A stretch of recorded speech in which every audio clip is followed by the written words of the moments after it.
Hello everyone, welcome to my channel English with trick. देखिए 15 number तक हम already idiom phrases कर चुके हैं। आज हम स्टार्ट करेंगे नंबर 16 से। ठीक, तो चलिए स्टार्ट करते हैं। देख लेते हैं क्या है हमारा number 16। After one's own heart, क्या मतलब? टू वंस लाइकिंग, किसी की पसंद के अनुसार। एग्जाम्पल देख लेते हैं। When Deepa met a man after her own heart, she got married to him। क्या मतलब? जब दीपा को एक मनपसंद आदमी मिल गया तो उसने उससे क्या कर ली? शादी कर ली।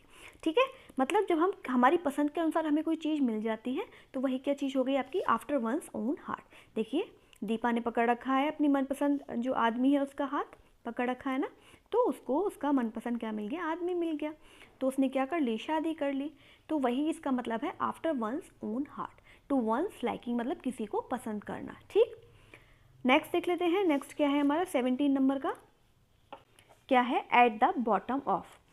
क्या मतलब इसका? To be mainly responsible for, मुख्य रूप से जिम्मेदार होना किसी चीज़ के लिए। जैसे होता है ना ऐसा, जैसे मानिए कोई काम बहुत अच्छा हो गया या फिर कोई काम बहुत बुरा हो गया, तो उसका आप क्या कहते हैं कि उसके जिम्मेदार तुम हो। भाई ये काम इतना बिगड़ गया, उसके जिम्मेदार तुम हो।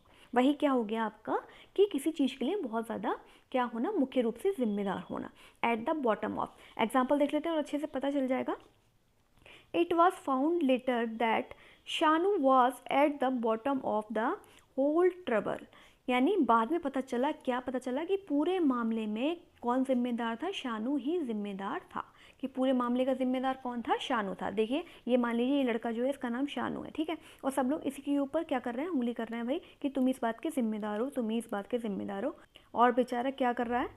मुँह दिखाने लायक नहीं रहा है ना, अपना मुंह इसने छुपा लिया कि भाई एक तो मैंने ये काम किया, ऊपर से अगर वो बिगड़ गया तो उसको तुमने मेरे सर मढ़ दिया, मैं ही इस बात का जिम्मेदार हूँ, बार बार ये लोग कह रहे हैं। ठीक है, नेक्स्ट देख लेते हैं। नेक्स्ट है हमारा 18 नंबर का। क्या कहता है? देखिए एट अ लॉस, यानी to be unable to decide, निर्णय ना ले पाना। इसको क्या कहेंगे हम? निर्णय ना ले पाना। देखिए I am at a loss to know what to do, मैं समझ नहीं पा रहा क्या कि मैं क्या करूं। देखिए कंफ्यूज है इंसान, वो समझ ही नहीं पा रहा कि मैं क्या करूं, है ना, क्या करूं समझ में ही नहीं आ रहा उसको। मतलब एट अ लॉस मतलब खो गया है। एट अ लॉस का मतलब खो गया है, वो कहीं उसका दिमाग कहीं और खो गया है, वो कुछ निर्णय लेने के लिए क्या है? अनेबल है, अनेबल टू डिसाइड, वो डिसाइड ही नहीं कर पा रहा कि मैं क्या करूं क्या ना करूं। वही आ गया क्या आपका कि एट अ लॉस यानी खो जाना, दिमाग से बिल्कुल खो जाना, निर्णय ना ले पाना। आई होप समझ में आ रहा हो, क्लियर हो रहा हो। नेक्स्ट देख लेते हैं। नेक्स्ट है हमारा 19 नंबर का। At daggers drawn. देखिए टू हैव बिटर एनिमिटी, ठीक, यानी कटु शत्रुता रखना। देखिए ये क्या हो गया आपका? डैगर हो गया। ठीक है, अब ये मानिए जब कोई मानिए दो लोग, ठीक है, हाथ में डैगर लेके आ रहे हो, है ना, तो क्या लगता है वो वही मोहब्बत करने तो आएंगे नहीं। जैसे मानिए कोई दो लोग आपके बंदूक लेके आ रहे हैं, डंडा लेके आ रहे हैं लड़ने के लिए, तो वो मोहब्बत करने तो आएंगे नहीं, है ना, वो लड़ने के लिए तो आएंगे। तो क्या होता है? कटु शत्रुता रखना। देखिए डैगर से ही आपको समझ में आ जाएगा कि हाथ में भाई दोनों लोगों ने डैगर पकड़ा हुआ है, तो क्या हो गया? वो कटु शत्रुता रखना। ठीक है, एग्जाम्पल देख लेते हैं। The quarrel between the two brothers has grown more bitter now and they are at daggers drawn.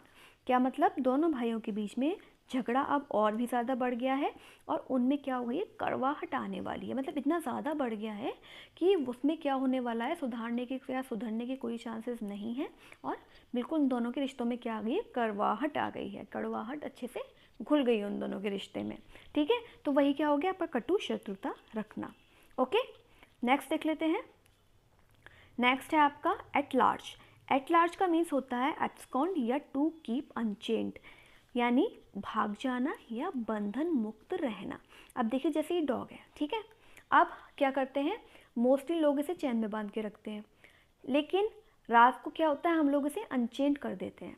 To keep Unchained मतलब बंधन मुक्त कर देते हैं। ऐसा नहीं केवल डॉग को ही, किसी को भी अनचेंड कर देना मतलब बंधन मुक्त कर देना।